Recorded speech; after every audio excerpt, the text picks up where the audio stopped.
In 2020, I posted a reading vlog where all I read was books about mermaids, and somebody left a comment saying, wow, she's really run out of ideas. So it may have taken me 4 years, but I finally came up with another good idea. Dinosaurs.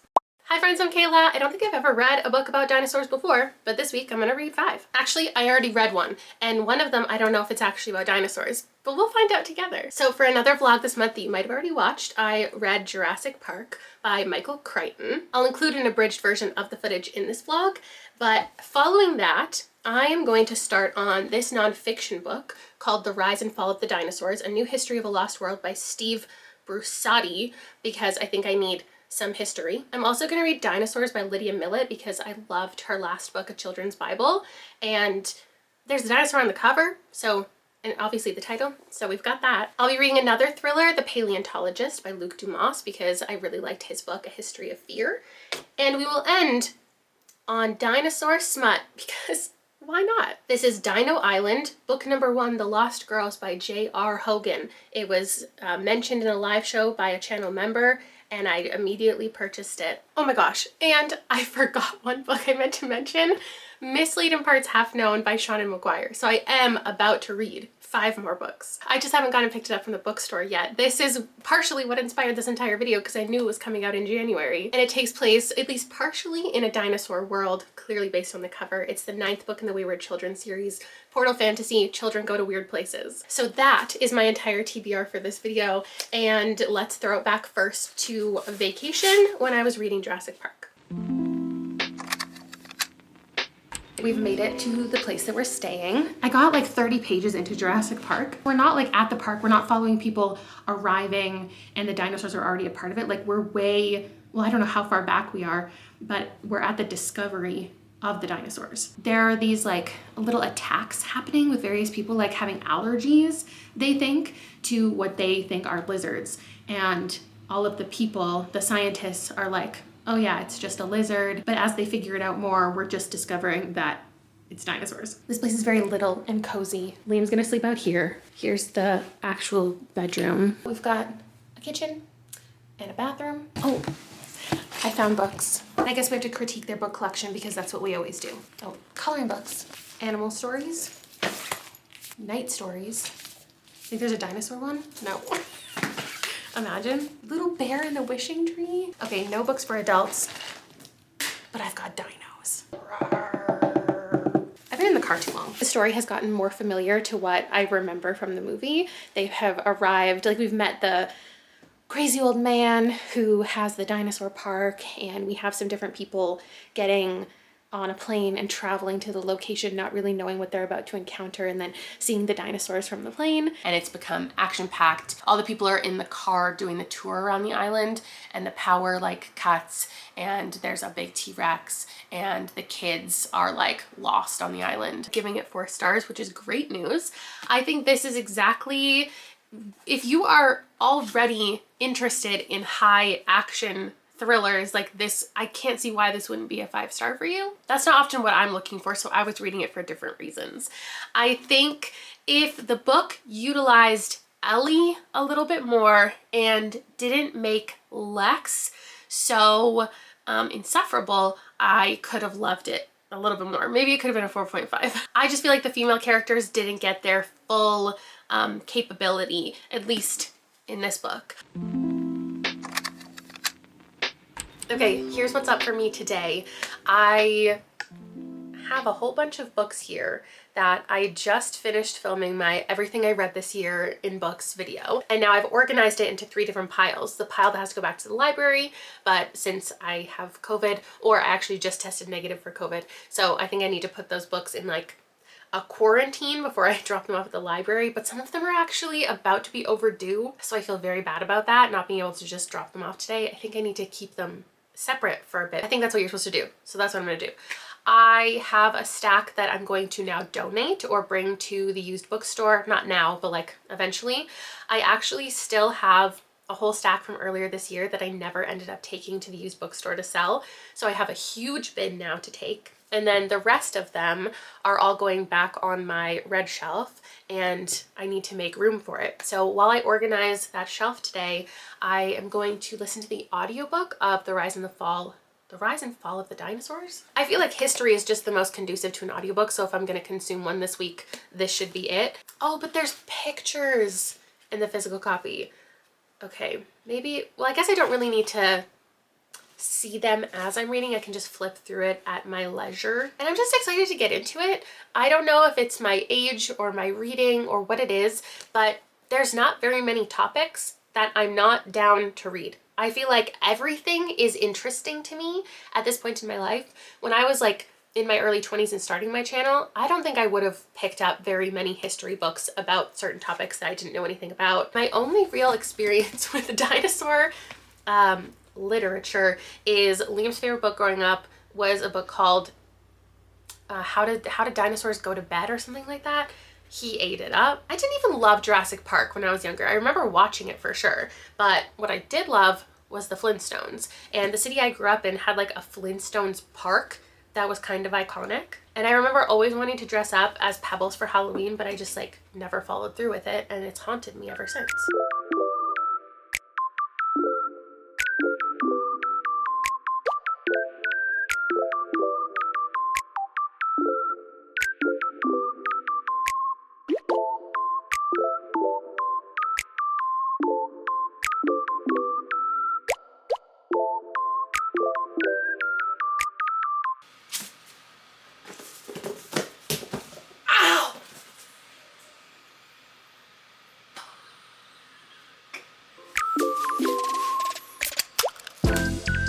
This is how much I'm getting rid of.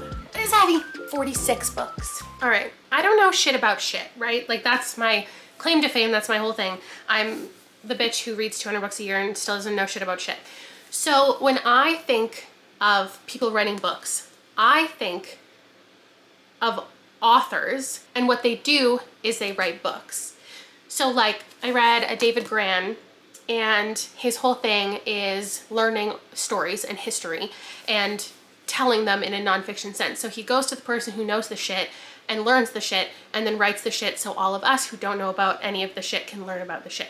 But I guess, like, more often than not, the person who's writing the book about the shit is the person who knows about the shit. Like, he doesn't need to go talk to the people. He is the people. And that totally makes sense if I think about it. But like, I don't know anything about publishing. I don't know anything about books. Most people aren't really career authors. Like, that's more of a rare job. It's the people who are writing stuff like this. They're not authors as their job. They're paleontologists as their job. And then they teach us the stuff in the book. So like, this guy is like the guy. Like, he's like named dinosaurs. I'm reading the book and he's like, oh yeah, I discovered that dinosaur. I named that dinosaur. I went and dug up that dinosaur. And if I'd read the bio here, could have known that. I kind of wish I bought this book so I could tab it up. One thing I learned is apparently there's a new dinosaur being discovered like every week. Actively, like every week. I thought we had like discovered most of the dinosaurs already. I feel like when I was growing up, I would look at the news, I would open a magazine, and it'd be like a dude in the dirt posing with some dinosaur bones, and they'd be like, oh my god, they discovered this dinosaur, and it was like a big deal. But if you're a paleontologist, it's still a big deal, and it's happening constantly. I took science in high school like everybody else, but I didn't retain any information. But in here, I learned how they date rocks. Like, I don't know how you look at a rock and you know that it's from 70 million years ago versus 140 million years ago. Now I do. I guess they measure the amount of isotopes present, like the percentage, because they know the rate at which trapped gas inside the rocks changes from like one thing to another, and then they can date how long a rock is. And I learned about the guy who figured that out. His name's Arthur Holmes. These things that have always existed since I've been alive, dating rocks, I now know the guy who figured out how to date rocks. I learned why the earth was hotter at different times and how the shifting of continents and everything actually created different temperatures, because like where land is and isn't affects the heat. I learned there are all of these other Triassic creatures that like no one cares about because they're not as cool as dinosaurs, but they're just as important and interesting. I'm halfway through, having a ball. I finished my book. I'm giving it, well, I don't know. Should I give it 5 stars because there's no flaws? Or should I give it a 4 because like it wasn't the most fascinating thing I've ever read. Let's settle on a 4.5, even though I can't highlight anything I wish this did differently. I think it was exactly what he set out to do, and he did a great job. I learned a lot. Indeed, the rise and fall of the dinosaurs, how, you know, everything happened at the end, how people are so passionate about finding evidence of dinosaurs still. I like the pictures. I think the audiobook was really good, but I also equally enjoyed reading it physically. Would definitely recommend kind of to anyone. I guess if you don't already know a ton about dinosaurs, if you do, then you wouldn't necessarily need this book in your life. But I thought it was great. And the amount that he talked about Jurassic Park, his passion for Jurassic Park, the super smart scientists who also lent themselves to advise on Jurassic Park, it was a great tie-in for my purposes in this whole video. And I'll see you tomorrow. So Dinosaurs is indeed not about prehistoric dinosaurs, but it does have a lot of stuff about birds. The walk was when he first noticed the birds, vultures, hawks, and once he believed to be an eagle. Like him, they were mostly alone. He wondered about their lives, their solitude, broken only by courtship and breeding. Overhead, he sometimes glimpsed flocks of smaller birds. In their far-off swooping dances, the flocks imparted to him a vague longing. Birds were descendants of the dinosaurs. According to Steve, it's not so much that they're descendants of the dinosaurs, it's that are actively dinosaurs. People who do dinosaur stuff refer to birds as dinosaurs. I'm halfway through. It is about this man, this wealthy man who just left his life behind, had like a failed relationship, and moved into this house. And the family next door has a husband and wife, and they have 2 kids. And it's just kind of like a slice of life story of him getting to know this family and becoming like kind of a part of the family. Like he babysits the kids and he's teaching one of them to skateboard, and he just doesn't have a lot going on in life, and he doesn't have to work, and he's trying to find different volunteer opportunities. And he's talking about a lot of birds. Every chapter is named after a bird, and then there's a little mention of that bird in the chapter, just like he looked up and there was a vulture staring at him. He walked down the road and there was a dead falcon. And then along with it, we'll learn a little bit about the bird. It'll say, it's written in 3rd person, so it'll just say, this bird is known to eat this berry, and if this bird didn't exist, these berries wouldn't grow, and if the berries didn't grow, the bird wouldn't exist. I feel like it's interesting enough to continue. I like Lydia Millet's writing. I don't care that it's not really about dinosaurs. It's just about this dude. But I wouldn't say it's doing anything for me in the moment either. We're starting to get flashbacks of his life before and like what happened to his relationship, maybe how he got all of this money, and that's that. I'm just getting ready to film something today. I'll probably wrap this up pretty quickly, and then I might dive into Dino Island. I'm going to spend like 0 time reviewing this because it wasn't about dinosaurs. It's not really in the theme of the video. I am giving it 3.5 stars. I don't think it was as interesting as a children's Bible, which I probably just should have reread because I really was craving getting back into this, and I was using this instead. It was fine. It was engaging enough. It was interesting enough. There's nothing more I can really tell you about the plot. Not because anything wild happens I don't want to spoil, but because everything I told you is the plot. This guy trying to figure out his life, sharing his backstory, looking at a lot of birds. We'll read more from Lydia Millet. Now I am moving on to Dino Island. I have moved on to Dino Island because I just wanted to read something else physically, and I think I want to do The Paleontologist via audiobook, and I don't have the Sean McGuire book yet. So I feel like I should have picked something else because not just because it's like smutty and like when do I ever read that, but because apparently there's an entire subgenre of dinosaur smut that I didn't know anything about, but people have been sharing videos with me that they've seen of other people reading dinosaur stuff. This only has like 100 reviews on Goodreads, so clearly there are ones that are actually popular that people might recommend, but I didn't realize this would be from the perspective of the paleontologist. And also I didn't realize he was the teacher of these students. They're in college, and he basically kicks off the book talking about them all and how attractive they are, but how he can't do anything because they're off limits.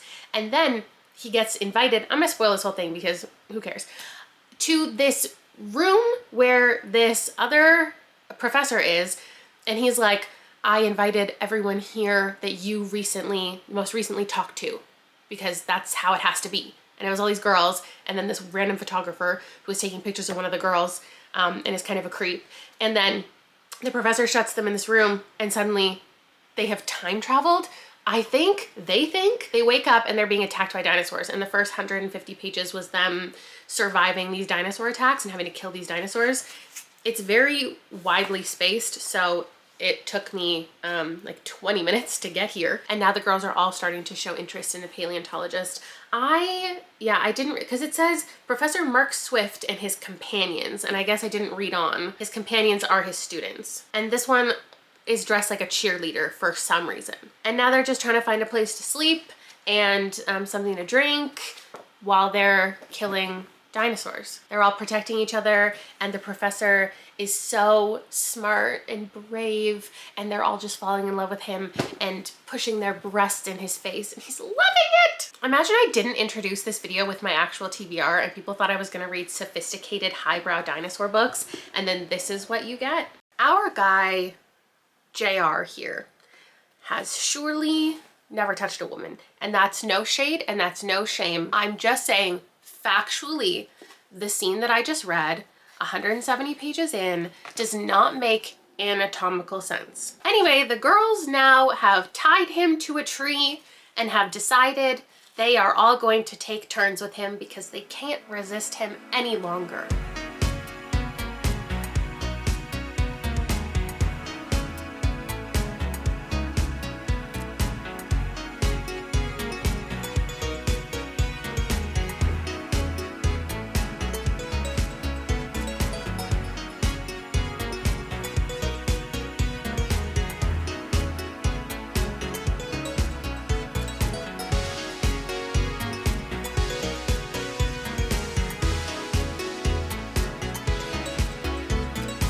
I'm so upset with what he just did to her glasses.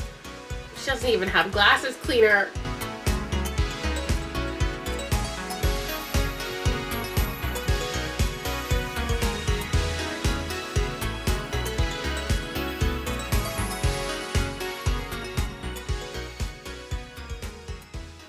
Well, I finished it. I'm not gonna rate it. Obviously, like, it's not a great book, but I was hoping it would be more like funny or ridiculous, like full of quotes that I could share with you and we could have a laugh together. But no, it was just them in perilous danger and then having sex and then in perilous danger and then they built a little harem and they made all these decisions, and then at the end they found out that they could get back to the real world, but only like one at a time. So he can go back, but he has to leave his girls behind in the dinosaur infested land. And who knows what's gonna happen in the books to come. Not me, because I'm not gonna read them. I wish like the science time travel portion of it like felt interesting, felt intentional, and wasn't just a reason for them to be in the dinosaur land and just how quickly they became involved with each other. But that's not what the plot wanted to be, which is fine. I can't believe I now own this. This is going to sit in my house for the next year of my life. This. Until I do my like end of year wrap up and I have all the books that I read and then I can get rid of them. Until then, me and Dino Island, we are intrinsically connected. I'll talk to you next time I read something about the dinosaurs. Check it out. Look what I got. Misladen Parts Half Known. I think I'm gonna read this today, but the more exciting thing that's happening in my life is I'm currently printing the member suggestions for my TBR jar so I can film my winter TBR, though I think you would have already seen that by the time this video comes out. But I'm in a very green mood, dinosaur inspired, so I'm adding all of the green suggestions. So I need to print them out, cut them up, put them in the jar.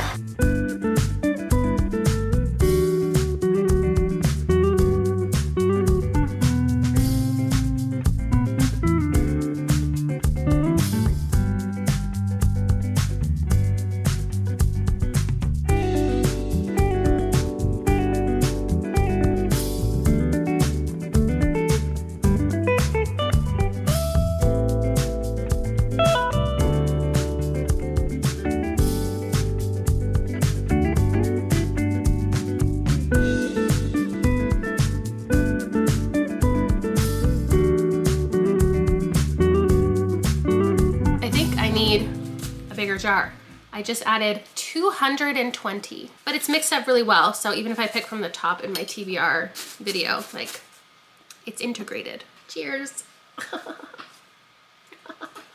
I have gotten 100 pages in and I have thoughts. I'm in Liam's room. His computer's running. I don't know if you can hear that in the background, but I came in here because I was thinking I need some like dinosaur like props to put in my thumbnail. I was looking around my house for so long and I have nothing, which makes sense. And then I was like, you have a 13-year-old. Like there's definitely a dinosaur in here somewhere. So I came in here and I found a Squishmallow, of course. He also looks like this guy, which is like our favorite game to play as a family. It's called Happy Little Dinosaurs, and you each get this board and you play with your own little dinosaur. I like to be this guy just because he looks so sad and I get to move my little guy around, and there are actions and meteors and things happening. It's a fun time. I was thinking while I stop at HomeSense tomorrow, because I want to find a bigger TBR jar, maybe I'll try to find one of those dinosaur planters, because Liam like loves these. He has so many of these on his desk, and I'm sure he would love a dinosaur one. And then I have a dinosaur thing, but we'll see how that goes. I also found a couple Christmas dinosaur books that I didn't even know we still owned. This is the same one as How Did Dinosaurs Say Goodnight. It's How Did Dinosaurs Say Merry Christmas. I love these. If you have a child who likes dinosaurs, highly recommend. Back to business though, 100 pages in. And this is feeling like a 4-star, which is not something I've ever given the Wayward Children series. It's always been 5s. There has been 1, 3. In a 100-page book, I don't necessarily want constant moments of standing up to individuals and finding your voice. I feel like that's a good thing to have in every single book. There's like a moment of clarity when somebody's like getting their comeuppance, or you as a child have that moment to be like, that wasn't appropriate, that this happened to me was trauma, and here's how I'm working through it. Like those are great moments and important to the series, but I feel like we've had a lot of conversation in here, and I'm more here for the quest because this is a questy book. They're like, every other book is set in Eleanor's home, which this one is, but then they go off and do something. And then every other book is like insight into a world with one individual character. And so in the last book, it was that we were in Ansie's world, and now we're following Ansie as she enters Eleanor's home, and she's off with a bunch of the other kids trying to find something in another world, and they don't end up in the dinosaur world until like 100 pages in, so that's where I'm at now. And leading up to this was like fine, and it was nice, and everything that I enjoy about the series. And there was even this moment we got to learn more about Cade, and Cade is like the best character in the book. He is going to essentially finish out the entire series the day that we get Cade's like world book, and just dipping our toes into it a little bit felt like, I don't know, special, but also I wasn't ready for it. But they're basically traveling to these different worlds and ending up in different places and using Ansie's ability to find things. Love seeing them stand up for themselves. It's a little much. And then I feel like maybe someone gave Shannon the feedback that this series has been coming out for 9 years, so you do need to remind people who characters are that they maybe haven't read about in 7, 8, 9 years. So there are a couple times that have been, and maybe it's just because I read it so recently that I really don't need these moments, but being like, oh, my friend blah blah blah did this, and then somebody goes, who was blah blah blah again? Oh, was she the Russian girl with the arm made of blah blah blah? And it's just like, again, something I get, but there's only 140 pages here. Like we need plot. I haven't said this about any book in the series, but this feels like an in-between. It feels like this is just a necessary book to get us from one place to another, and not like it's a super important standalone experience. I have finished Misladen Parts Half Known, and I'm landing on a 4. I know it sounded like, because I have a lot of critiques, it sounded like it should have been more like a 3. But the thing with this series is it's the longest spanning series I've like ever read as an adult. It's the most committed I've ever been. And because I reread the other 8 so recently, they're so top of mind for me. It's the easiest thing is to pull out the things that are different or that I don't like, even though the whole vibe of it is something I obviously continue to enjoy. I love these characters. I love this world that Seanan McGuire has created. And my assertion is that she doesn't need to sell anyone on the series. She doesn't need to shock anyone. The first book really went there, and it's this fantasy light situation, but it got dark. Like it was a murder mystery. There was death, there was dismemberment, there were villainous characters who were the main characters. And She doesn't need to do that anymore in the series, and perhaps she has gotten so close to these characters and knows that her readers has gotten so close to the characters that she doesn't want to get risky with anything. So the villainous characters, if you will, are the ones on the periphery now. They're not the ones that we're supposed to care about. And I think that that's all fair. I don't have any qualms about how much of the dinosaurs we actually see, because I know that that's just not what these books are. And yes, I did want a little more action, but I do respect the series and what it is. I think my official prediction is that book 10 is going to be Seraphina's world. She's been mentioned enough, even from book 1, but it's still so vague where she comes from. And I just feel like the author wants to explore that character. If it's not her, it's going to be Emily's book. And Emily's book is the one that I would eat up. She's a dancer. Her world is full of scarecrows, and it's like always Halloween, I think, or always fall. Another book for the video though, that's not a lot about dinosaurs. We just got home from Liam's first hockey game since winter break, and they won against a team that they've lost to twice already this season. So that was fun to watch. And now Rob and I are gonna hang out and watch Jurassic Park with all the channel members. I'll let you know how it goes. I will kick it off just by asking everybody like what your history was with Jurassic Park. Did you read the book as a kid? Did you watch the movie as a kid? How old were you when it came out, etc.? Oh, would you like to share your information? I was gonna say it's the first movie I saw in theaters. Was it really? Yeah. The biggest difference, I'm pretty sure, is that in the book, no weapons are allowed on the island. So that's why they have such a hard time with the dinosaurs, is because Hammond is not willing to allow anything to happen to these dinosaurs. Oh shit! Okay, I didn't know that. But in the movie, I feel like it's guns a-blazing. Yeah, because every time they bring anything that's a predator, like a meat eater, they always had guards because it was caged, right? They always had guards. In here, it's just like, Jesus, that's way scarier. Right? Is he dead? Yeah, I got to mouth to mouth him. No, you need chest compressions. Oh yeah, they didn't know that. Oh, I just killed the kid. Oh, it's over. Steven Spielberg, great job. Michael Crichton, you really did that. I'm gonna give it 3.75 out of 5. Really? For its time period, I give it a 5. That was another really good, like one of my favorite 90s movies was Godzilla. I've never seen it. It doesn't really hold up. Like it has some really goofy scenes, but it has some really good scenes too. Okay, well, I'm glad most of us had a good time. This is probably like the best a movie night has gone, because we've watched some really questionable things. We went to the arcade last night. Liam was there with his hockey team, and then Rob and I just hung out for a couple hours while I did mini golf and stuff. And there was a Jurassic Park game that we didn't play. We took a video of it. I'm very much I go to get tickets, even though I'm not going to use the tickets to get the prizes at the end. I'm just going to give it to Liam and he's just going to get candy. So I don't like doing the games that don't give you tickets. But Rob did like Guitar Hero, and then we did that punching one. Rob got like 600, and then I thought I got 200, and I was like, oh, I'm a third as strong as you. Good for me. Looked at the footage. It definitely has like 20, not 200. So that's embarrassing, but I crushed it at skee ball. So I've got that going for me. Anyway, I have now started The Paleontologist. I did listen to the audiobook for the first 11 chapters, and now I'm going to switch to it physically because it's not that I dislike, oh my god, I just flipped to the exact perfect spot. It's not that I'm really disliking the audiobook, it's just like didn't do anything special.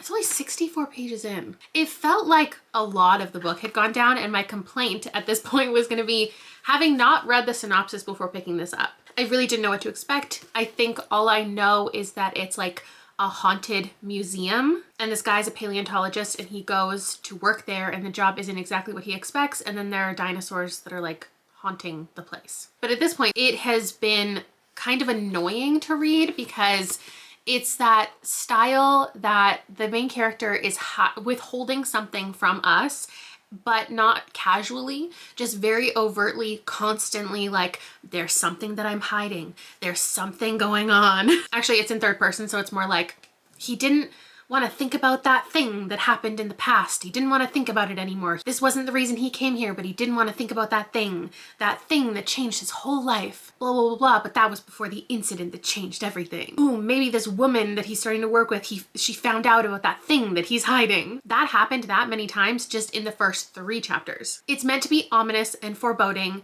and there's a secret, like something happened, but I'm just looking for a faster moving plot and not this constant referencing.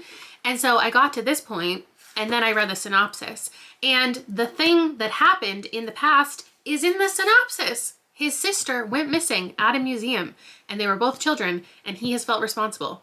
So now, years and years later, he got a job at that same museum so he can figure out what happened to his sister. 64 pages to read us the synopsis. So now perhaps things will be picking up. And it looks like there are things coming up that are like articles and things that I will enjoy reading physically. Ooh, even pictures. Check it out. Okay, I'll update you. I like the halfway point. This book is taking me so long to get through. I'm past the halfway point now, but I just didn't have any real reason to update you. And I still don't really, but I told you I would. The sun is just now setting. The first update I gave you was at like 11 this morning. I just don't really care.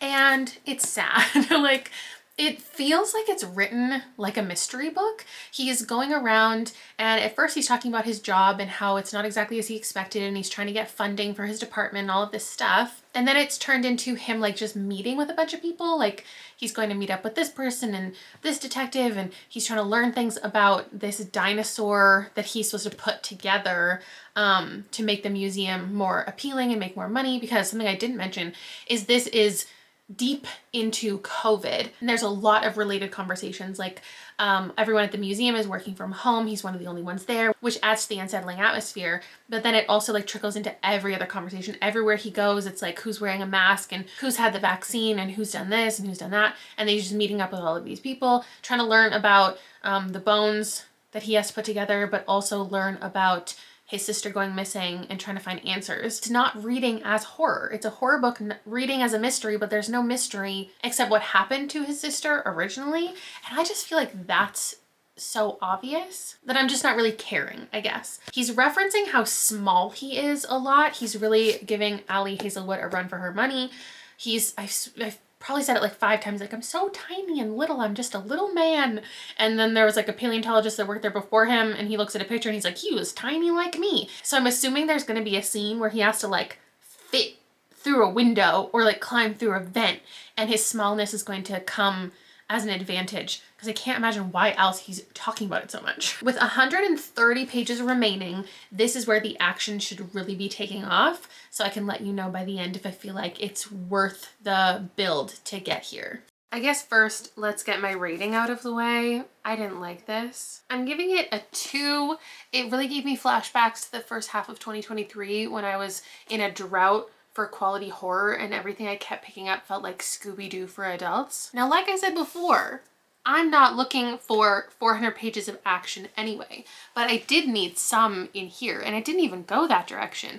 It really was just solving a bunch of things, and the action scenes, it was like we would skip forward in time and it would be recalling the action scenes, just like a paragraph that goes through all of the things that we didn't get to actually see. It was like, and then this happened, and then this, and then let's flash forward to a week later. That was weird. There was multiple big villainous monologues, which is not my favorite. And then what felt like an epilogue, but it lasted for so long, flashing forward in time, telling us like that everything is, I don't know, like solved and perfect in the future for everybody. It was actually kind of a weird decision, in my opinion, to end the book where he left it, with absolving certain characters and scenarios, but then leaving so many other loose ends. I feel like there are genuinely some things about this, and I'm not talking about the paranormal and science stuff that I don't know anything about, or that don't need to make sense, but like other things, like real life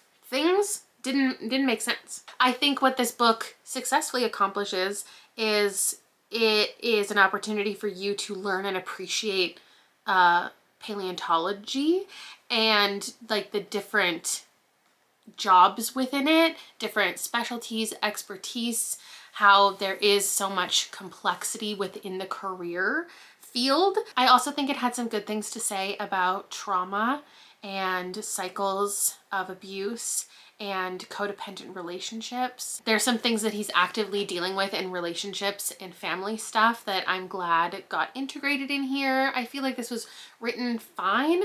I think that Luke Dumas should write cozy mysteries, the ones that like lean a little bit supernatural or paranormal. Like I've read some where there's a girl who can bake pies that kill people with her intentions, and then there was one where there's like a travel agent who has like visions of her clients and can change their lives. I just feel like his writing lends itself well to that dorkier style, but like he could then do it with intention, because the narrative voice did not really match like the genre. This did not feel like horror to me. Not that I was ever in a place to take AJ Finn's recommendations anyway, but the fact that he compared this to Stephen King is wild. I would read from this author again. I liked A History of Fear. I think I have potential to like other things. I don't know, this just didn't land for me, but a lot of horror hasn't in the past year, so it could be me. That's fine. I found it repetitive and a little bit dull, but not unreadable. So it's a 2. I still have not given a 1 star in a year. Now, as far as let's rank how much they actually have to do with dinosaurs, please nobody get mad at me for the lack of dinosaurs in these dinosaur books. Like, it was just a fun, silly concept. I also don't think I found a 5 star in my mermaid video, but I did have more wins there than here, though. Like, maybe I should stick to like mythical creatures rather than real life stuff. I'm looking for to do another video related. Maybe fairies. Maybe fairies is next.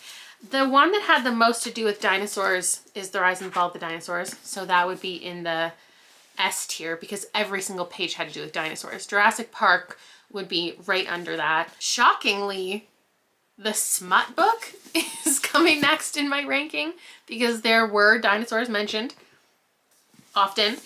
And then I guess genuinely, like, I don't know. Okay, no, I'll put The Paleontologist. There were not living dinosaurs. There were not even much of what was implied of the other types of dinosaurs, but there was some dino stuff. There was a little bit in here. And I mean, the bird conversation, but no dinos. 3 stars, 4 stars, 2 stars. Did I rate that? No, I chose to not rate it, right? Wait, is that how I'm getting away with not giving out any 1 stars by just refusing to rate things? No, that's unrateable because I'm not the target audience. Like, that's not fair for me to rate. But I also wasn't not the target audience for this and I still give it a 4. Shut up, Kayla. This was my favorite book of the video. Thank you so much for watching. I'll see you again next week with something else. Bye!